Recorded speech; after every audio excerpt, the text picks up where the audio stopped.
Ready? Johnny, 27-11 is the final. Little muddy. They got it done. They're 5-0.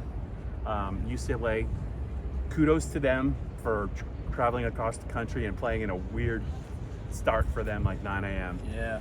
Penn State's offense took a while to get going for the third consecutive game.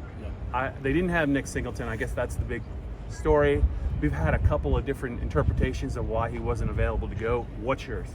Well, going off of what James Franklin said, he was expecting Nick to play, Thursday, Friday, all the way up to really when they got here, Beaver Stadium, they go through warm-ups. Mm-hmm. He's under the impression that Nick Singleton's going to play, and he finds out after the first set of warm-ups that he's not able to go. Talked to Katron Allen, and he said that Nick was upset, obviously bummed that he found out that he couldn't play. So obviously Nick Singleton did not play after he took some hits. He took a good beating against Illinois last week. You go from a night game to a noon game, so a quicker turnaround, I guess. But I would expect him to play against USC next week. I think if anything, it was maybe a little preventative for Penn State, thinking that they could just they could come in here with what they have in Katron and Quentin Martin. And they got the job done, ultimately winning 27-11. We were trying to find a word for it, though, Bob. Uninspired, disinterested, maybe. I felt like they sleepwalked through. Someone in the comments let me know the proper tense for that. But it just it just didn't feel like they were clicking. Yeah. They were hitting on all cylinders. Big win at home in prime time against a pretty good Illinois team. You got USC down the road. It's easy to and then you don't have one of your most explosive players. Right. It really limited them in the running game because they didn't want to wear Katron Allen out. And Quentin Martin did an okay job, but he only got one carry. He was just kind of, I don't want to say a placeholder because he's a talented kid, but it limited what they could do. I think it showed up on the field. He had a few catches. I'm just concerned that this is the third game in a row, right? Sure. With a healthy Nick Singleton, it's 7-0 Kent State late in the first half, 7-7 with Illinois at halftime. They did get some explosive plays, but they just can't keep starting this slow on offense and hope to get away with it.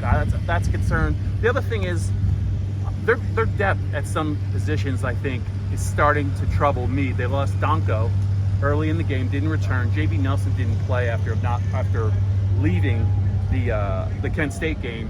And they had Abdul Carter and Denai Dennis Sutton in the game very late.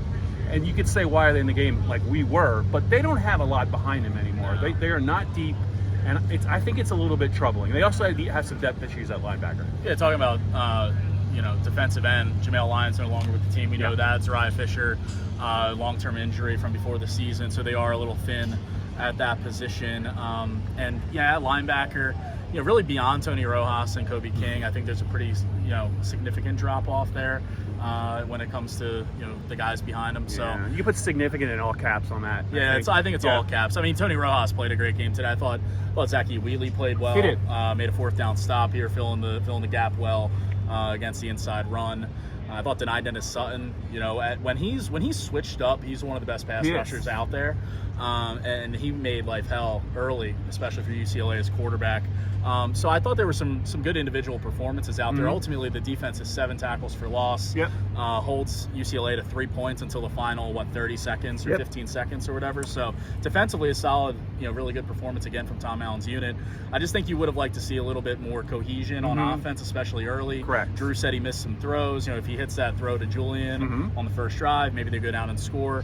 Liam Clifford was a bright spot, 3 catches over 100 yards, 3 explosive plays, 2 over, I think it was 24, 25 yards, and then a 50-yarder. So that's good confidence-wise. Ryan Barker, talking about confidence-wise, new place kicker, Bob. Sanders 25 and 40, yeah. 2 lefties. My Lehigh Valley guy, I'm still not giving up on him, but kudos to Ryan for some pressure kicks.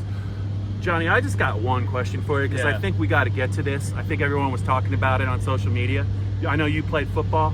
If Venga Ione I'm surprised we didn't leave. Is out wide and motions your way at full speed at 350, 40. What are you gonna do? I'm making a business decision and getting the hell out of the way.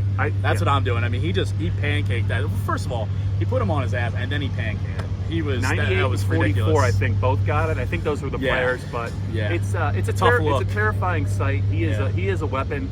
I'm going to tell you, they're going to get him the ball. He's going to score a touchdown this year. You can book it. It's going to happen in one game. Looking forward to it.